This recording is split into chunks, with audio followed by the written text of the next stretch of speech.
Hey everybody, welcome to Smokey Steve and Marc. I'm Marc, and Steven is off tonight. So welcome back. It's great to see you. I hope this video finds you happy and well. Steven actually had to work late tonight. Not really work late. He had to, how do you put it? He had to start late.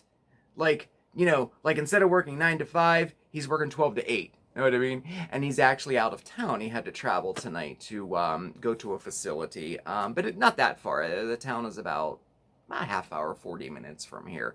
But he should be back home around 8:30 or so. So you get me this evening. I think I'm kind of intruding a little bit on Steven's story time. So we'll just say that I'm a special guest for story time. How about that? And well, actually, this video is one that I have been wanting to do for quite some time. It's long overdue, and for a number of reasons, one of them being time. It's hard to have a full-time job and life, and to do a video such as this, it takes a little more thought.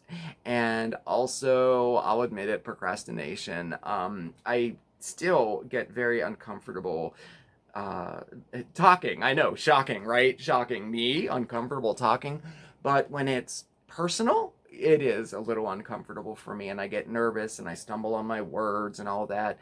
I'm going to be talking tonight about my addiction story, and a lot of people had requested it, and I did do one similar to this quite some time ago. I mean, a year, it could even be almost 2 years by now, and that one more focused on my recovery story, although we did talk a little bit about the addiction as well. But this is more of the whole story, how it was, what happened, what I did about it, and what it is like now. And here on the channel, we always try to be as positive as possible, and we always, at the very least, try to end on a positive note, and that is my goal today, because life today is really good. It is, but it always wasn't that way, and I guess we'll get into that in a minute. So, what is addiction? It's clinically, it's referred to as a substance use disorder. It's a complex disease of the brain and the body, that involves the compulsion to use one or more substances despite negative consequences. It affects the area of our brain that is responsible for reason, judgment, motivation, reward. It affects all those areas of the brain and more. It is defined as a disease through most medical associations, if not all by now, including the AMA. I'm trying to think if I wanted to say anything else about that. I don't want to get too clinical. I know that I work in the field, but let me grab my notes, because I did not rehearse this. But I did jot a couple things down that I didn't want to forget. And now I'm like double thinking this. Should have I rehearsed this? I don't know. No, you know what? It's just you and I talking, and I'm just going to be telling you my story. So, I don't know. Like cancer or diabetes, it is caused by a combination of behavioral, environmental, physiological, psychological factors all in one. And yes, genetics definitely play a part in this. As did in my case. I think I was affected by probably all of those factors in my case. So, well, why don't we begin with my addiction story? Okay, so I was born on September 6, 1970. I know. Don't you just love when someone starts a story? I was born. You're like, oh my gosh, how long is this going to be? But in my case, it is where it all started. I truly believe that I was dispositioned, is that the correct word, to have a substance use disorder. I think that I had that little gene in me, you know. And in addition to those other factors, my environment and some other factors there, I did develop a full-blown SUD. Now, I'll keep referring it to as SUD. It's substance use disorder, you know. I was born into a very dysfunctional family, to say the least. And I'm going to talk just a little bit about my childhood and why I mentioned my birth date for just a minute or two, because this is, you know, where it all began for me. The things that happened to me during my childhood and my very young childhood had a direct impact on what happened to me later in life, especially with my substance use disorder. My father was a very angry person. He was very abusive. He was abusive, obviously, emotionally, verbally, and physically to both myself and my mother. My mother was sick most of her life. Right before I was born, she was diagnosed with multiple sclerosis, and she kind of got it real bad. She did. She struggled with it her whole life, and most of the time when I think of my mother, I think of her sickly. She was in the hospital more than she was out of the hospital for most of the time that I can remember, you know. And so thus she was an absent mother in my childhood due to her health. You know, I loved my mother very much, and my mother loved me. We had a great relationship, but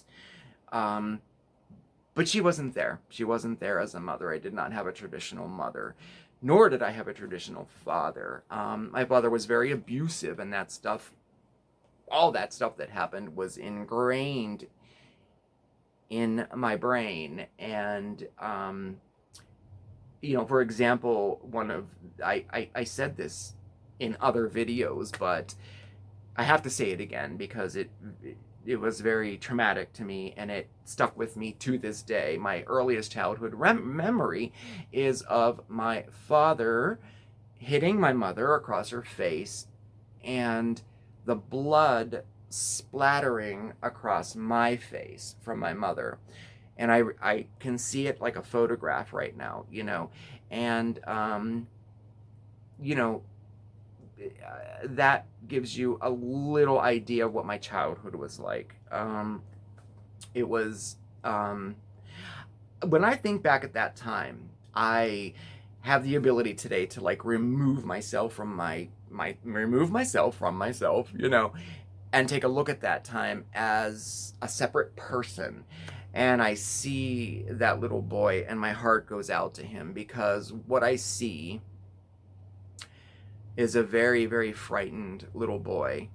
And, you know, I was scared all the time, you know. And what ultimately happened was all of this forced me to grow up very quickly at a very, very young age, which I did, you know. So as time went on, my mother would get well, and then she would have more problems with her MS and end up back in the hospital. And it was like that all the time. And the abuse continued during all of this time as well. Now, I must say, I was not sexually abused by my father, and my father also did not have a substance use disorder himself that I know of. In later years, I never witnessed it. He was just a very, very angry, mean person, you know. So as the years went on, finally my mother got to a point where she had a period where she was well, and she filed for divorce from my father. And she took me one day, well, my grandmother and everything, and we left the house that we were living in with my father while he was at work. And we kind of went on the run. And we ran through town after town after town, up and down the East Coast. And I would be enrolled in schools, stay there for a couple months, and then be pulled out and moved to another town. And that went on for about 2 years. And my mom got very sick again. We had to come back home to Pennsylvania. And then the divorce proceedings all went through. And I remember being an 8-year-old kid And I was put on the stand and I was asked, who do I want to live with? And when I think back at that now, I hope that doesn't happen today, because it was a terrible experience. And my dad was a huge influence on me and told me who I better choose. I better pick him. Well, I didn't. I picked my mother, but she was ultimately declared an unfit mother due to her health, and my father got custody of me. And so obviously all of that tumultuous activity, we'll call it, continued all the way on until the age of 13. And I have the exact age now. The last time I told this story, I couldn't remember the months and the exact years this happened, but I had just turned 14, actually. And I ran away from home with a friend of mine that I had met the previous summer when I was 13, and who became my best friend for many, many, many years. He was 1 year older than me, so we were both underage. But he knew somebody, I knew somebody, and we ran away, and I mean all the way to Florida. I did, at the age of 14. And now I do have relatives in Florida, but they had nothing to do with this at all. They didn't even know, what was going on. And relatives play a part in just a minute here. But so we ultimately ended, this could be a separate story. So ultimately we ended up in Florida, and I got a job in a club down there. We both did.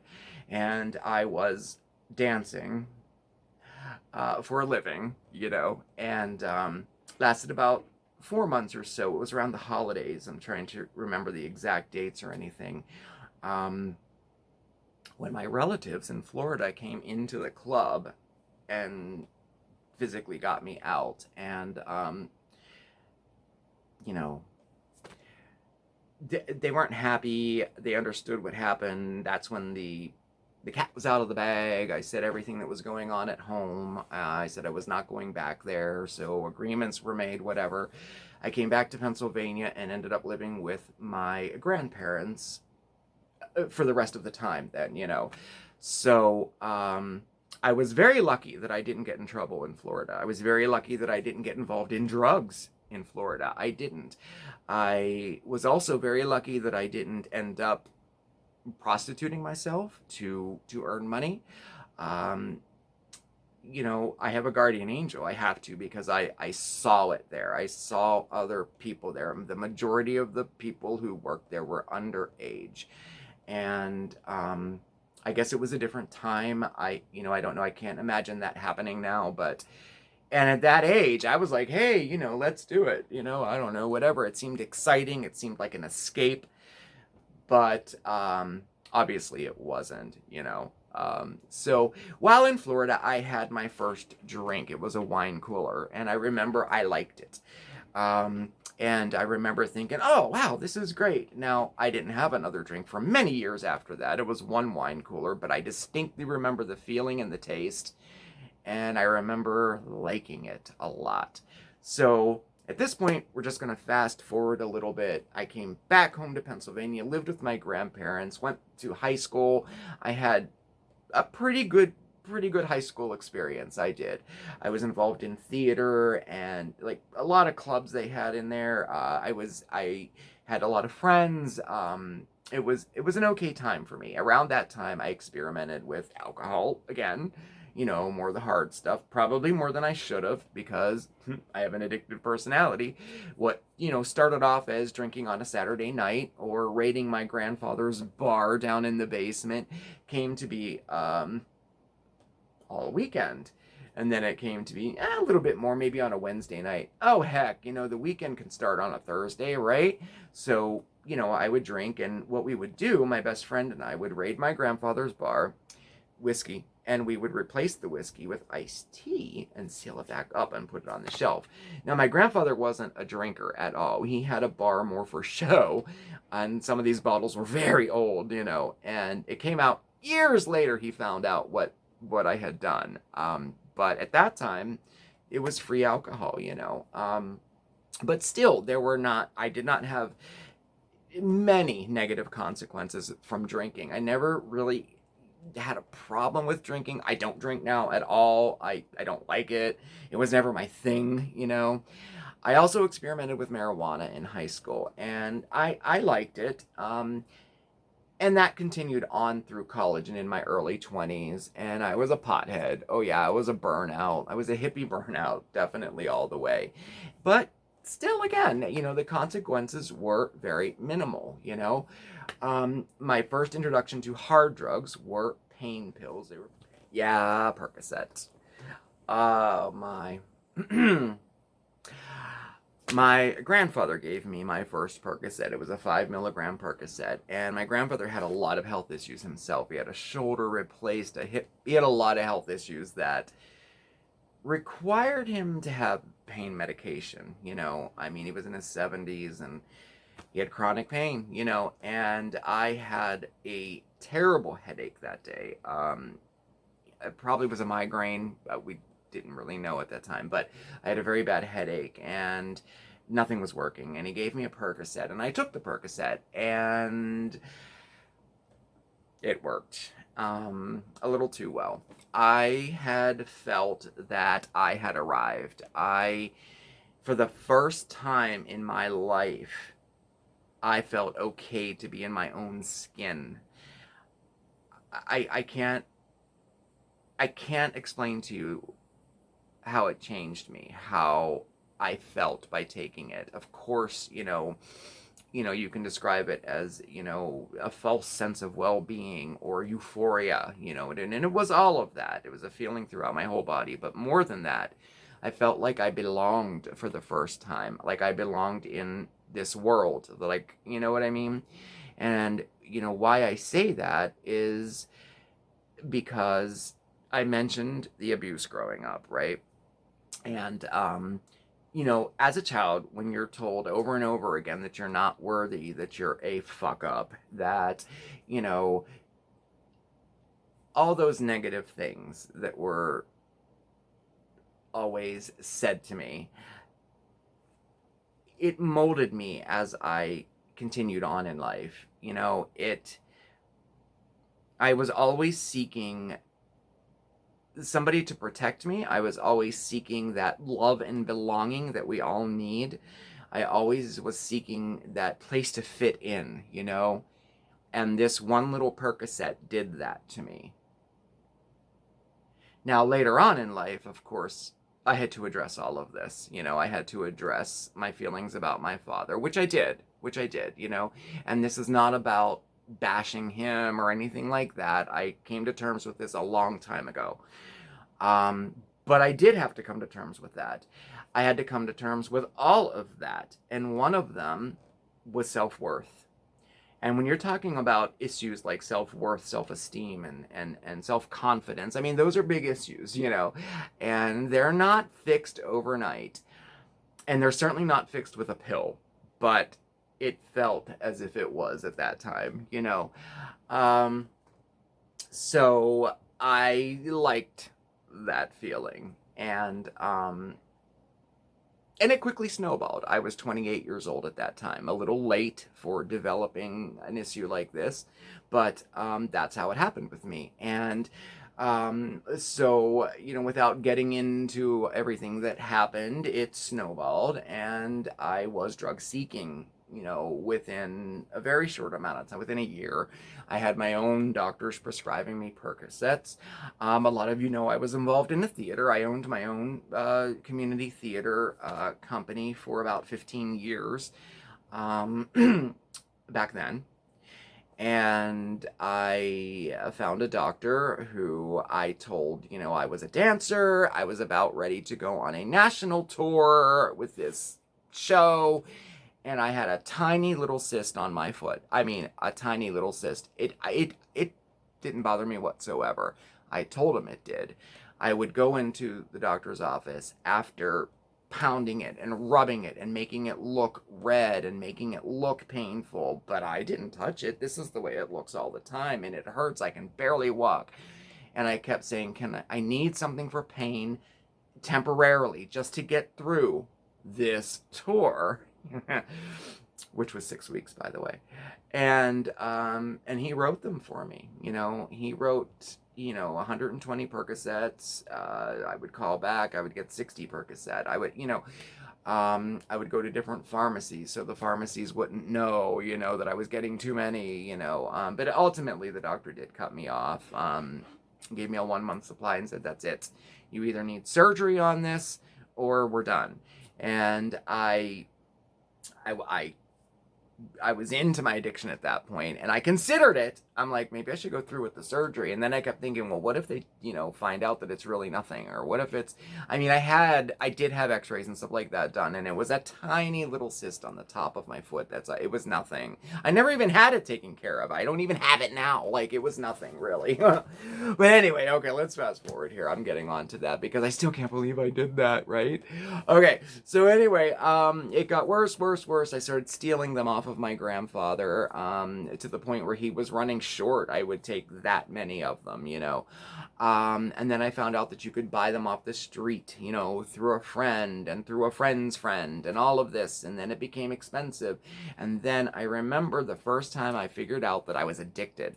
I was on vacation. I went to Ocean City, Maryland with a very dear friend of mine at that time, and I didn't have enough pills to get through. And I was a little bummed. I was like, oh, I don't have enough pills to get through, but that's okay. We're on vacation. And the second day, I ran out of pills, and the next day I was sick. And I thought, oh man, what a time to get the flu, man. And my friend is the one that told me, you don't have pills, you're probably going through withdrawal. And I was like, da-da, I realized that that's what was going on. So, fast forward a little bit, I had to do something about it, and I went to my first rehab. It was Greenbrier Treatment Center in Pittsburgh. And I went through detox, and I stayed for 30 days and came out, Mr. Recovery, went to the 12-step meetings. I read the big book, got a sponsor. I was all super into it, but it never felt right. It almost felt like I was on the rehab high, like that's when you're newly clean, you're out of rehab, you're living life again, and you feel good, and everything. But that wears off and real life sets in. And again, all those feelings of not belonging and wanting to escape and just wanting to find somebody who would protect me, or, all those feelings came back very strong, and ultimately I relapsed, of course. And I relapsed with a person that I had met at rehab. We had exchanged numbers and we went to some meetings together, but he had fallen off, and I called him, and he was like, yeah, come on over. And I remember sitting in the car. I could either go to a meeting or I could go to my friend's house. Well, I went to my friend's house, and that night he introduced me to heroin. And I went straight to the needle. I didn't snort it or smoke it or anything. And he's the one who administered it to me. And his words to me after he did it was, welcome to hell, my friend. And no truer words were spoken. The game changed at that point. This disease, no matter what substance a person uses, is very insidious, and it changes you.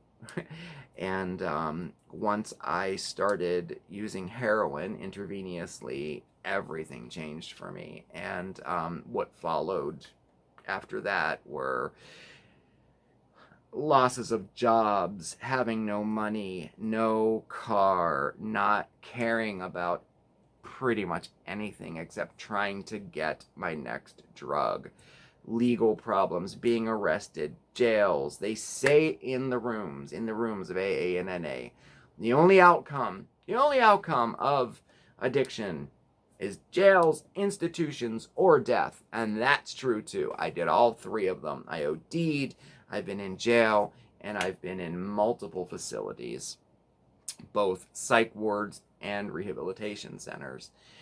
It was a crazy time that was about 10 years in length. 7 rehab stays, 3 stays in the jail, and 5 psych ward stays.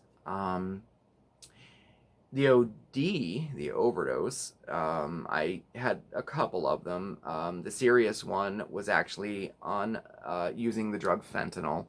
My grandpap, again, he was finally had graduated to the fentanyl patches, and they worked for him for a while. He was able to regain his life for a period of time. I learned that you could take those patches and you could cut them and squeeze the inside out and orally take the substance.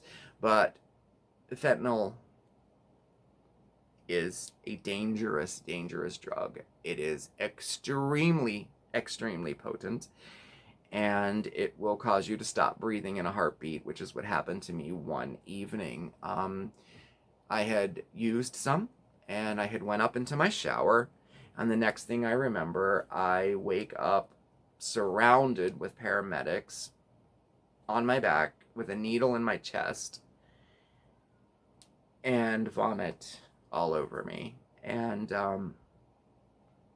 I looked over, and in the corner was my cat, Jessie, in the corner of the room, and she was shaking and staring at what was happening. And again, it's one of those ones where I remember it like a photograph, right?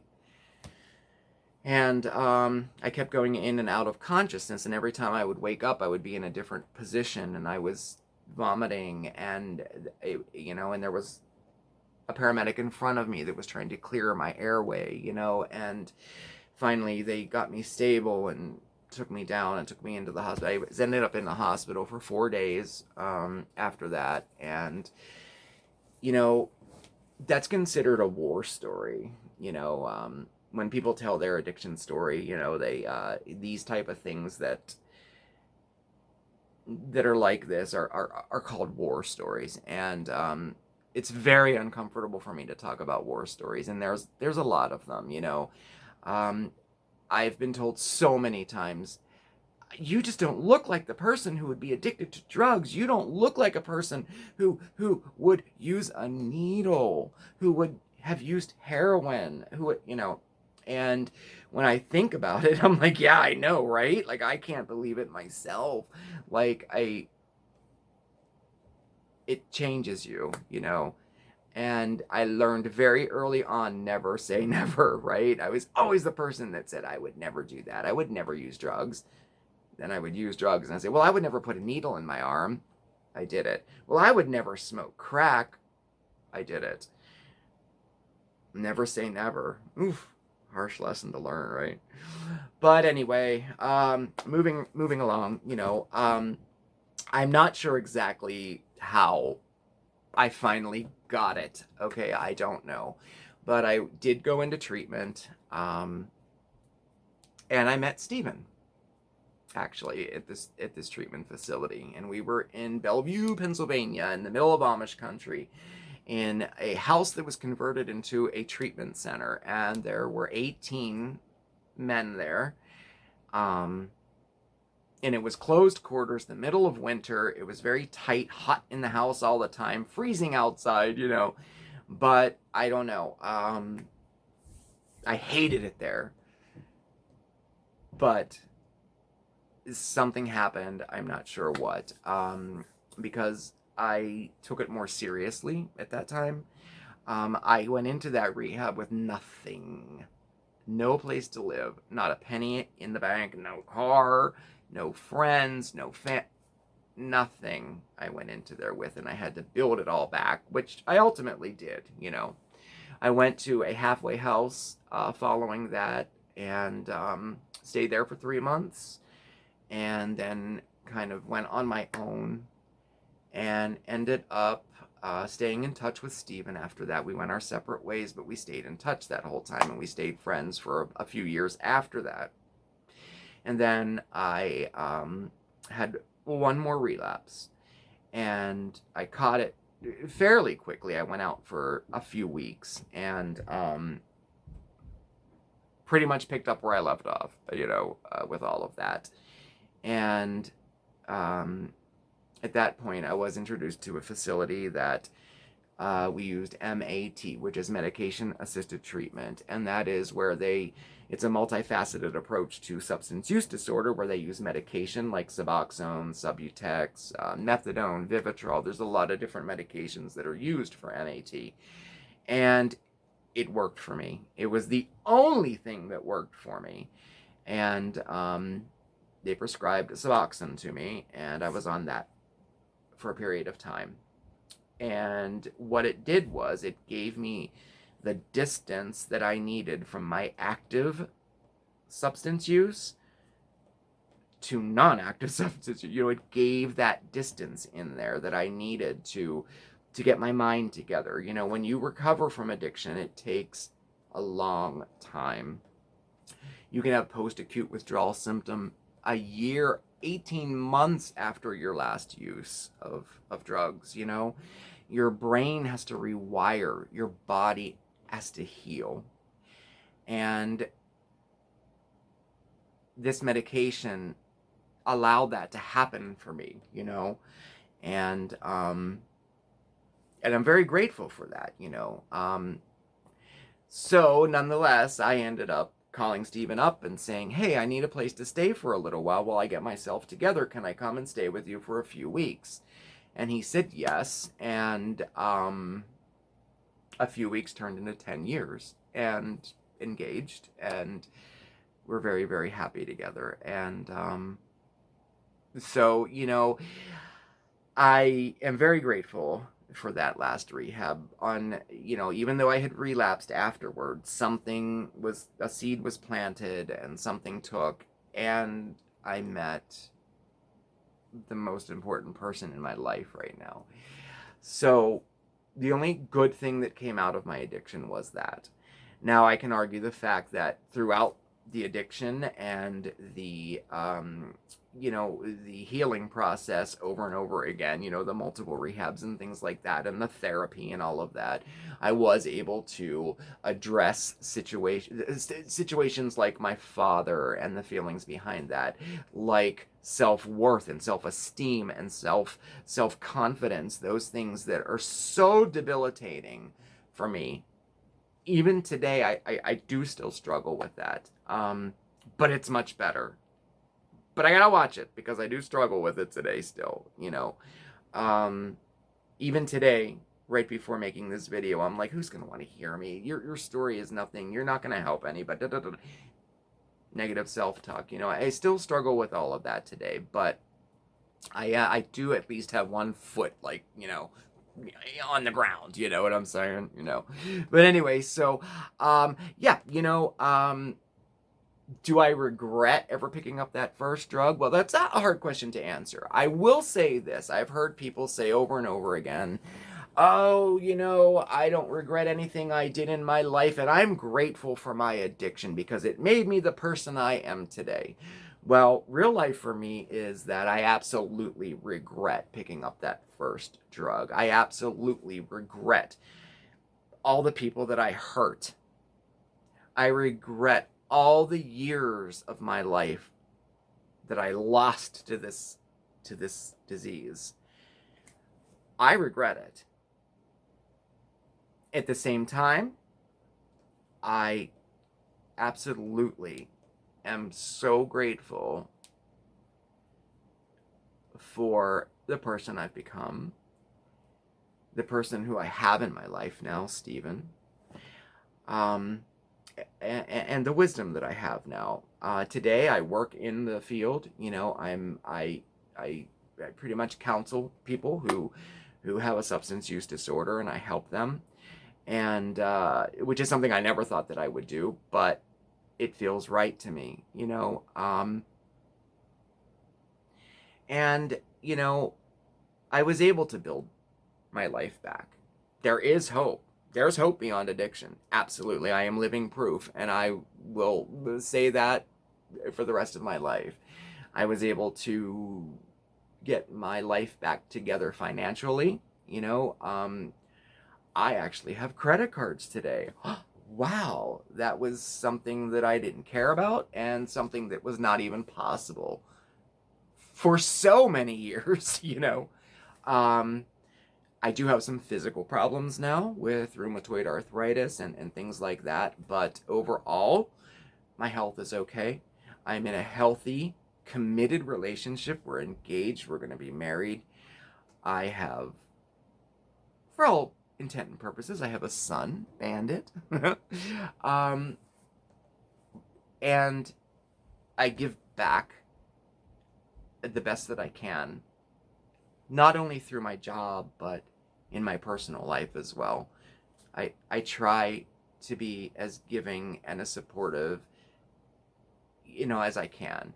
I'm a productive member of society today, and I wasn't for many, many years.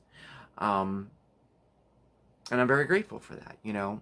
Now, down in the description below, I'm going to put some links and some phone numbers of some organizations that you can check out for educational purposes, or if you're struggling with addiction yourself, or if you have a friend or a family member who is struggling with addiction.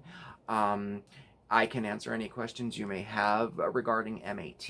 I'm pretty much an expert at that by now. About 90% of the individuals I work with at my job are part of our MAT program. But I guess the message that I wanted to send today is that there is hope.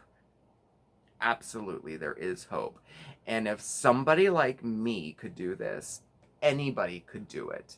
You know, life is good and life is too short.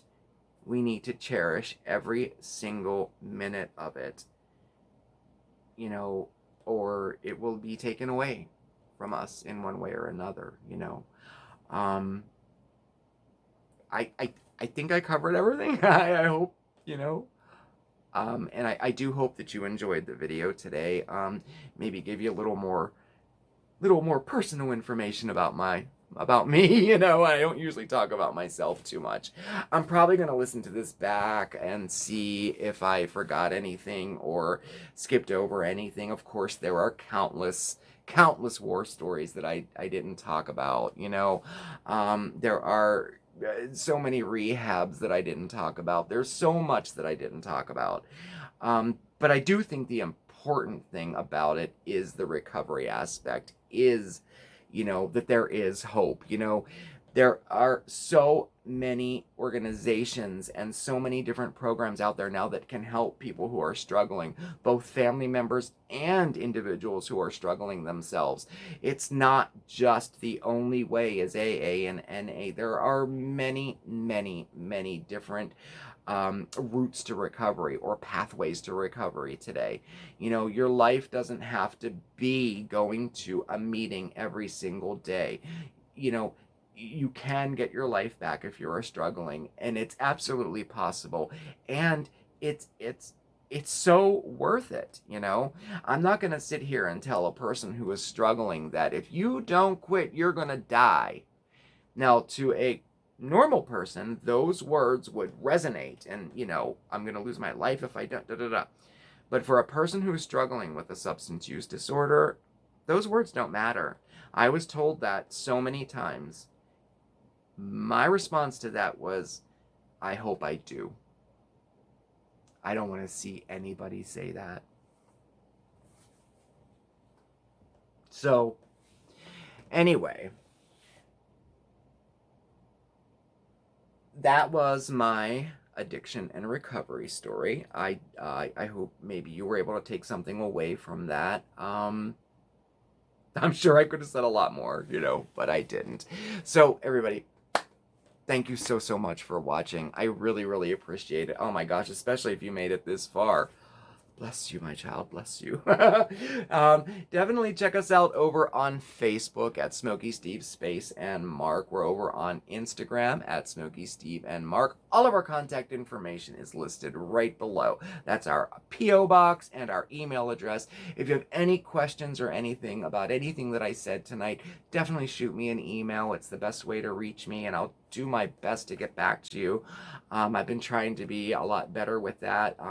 Sometimes there's a lot of them, but I do try my best to respond to everybody. I'm going to put all those links and information down in the description so you can do a little research on your own. And thank you again, everybody, for watching. Remember, okay, there is hope. Stay safe, stay well, but above all else, stay positive, okay? I'll see you next time. Ciao.